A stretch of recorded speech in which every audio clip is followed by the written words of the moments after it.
lovely to see you. Nice to see you. How are you? It's very nice to be here. Very well, thank you. We're delighted to be here. Thank you so much.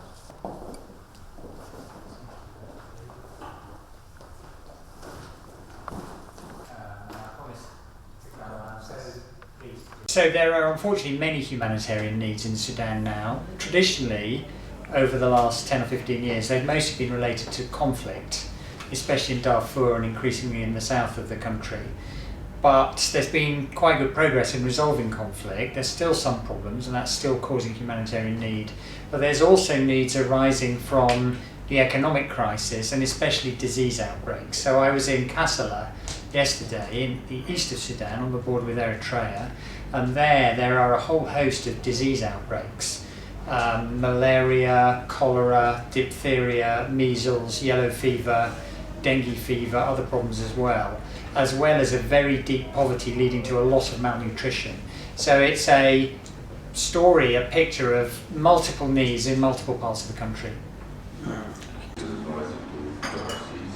I am hopeful now that further progress can be made on peace across Sudan. There has been good progress in Darfur in recent years. We're starting to see more constructive talks between the government and armed opposition groups in the south. I think everybody understands that we see a new Sudan today, and the people of the country want to move things forward, and that does require peace, and it requires the engagement of all parties to make a serious effort to find resolutions to their differences, and for the men with guns to put the guns down. Met him earlier, but he went to Kassala yesterday. What we have today is a new Sudan.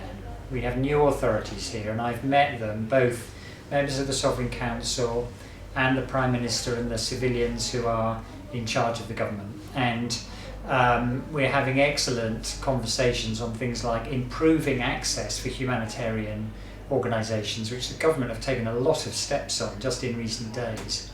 I think the most important thing now is for the international community to provide more help faster to deal with the humanitarian issues. Unfortunately, more people are in need of humanitarian assistance now because, in particular, of the ongoing conflicts and the state of the economy. The people in this country want a better future, but that means making it easier to put a meal in front of their children. It makes it easier to get health services when you need it. It means making it easier to get a school place for your child, and that requires more help urgently from the international community to support the things the new government wants to do.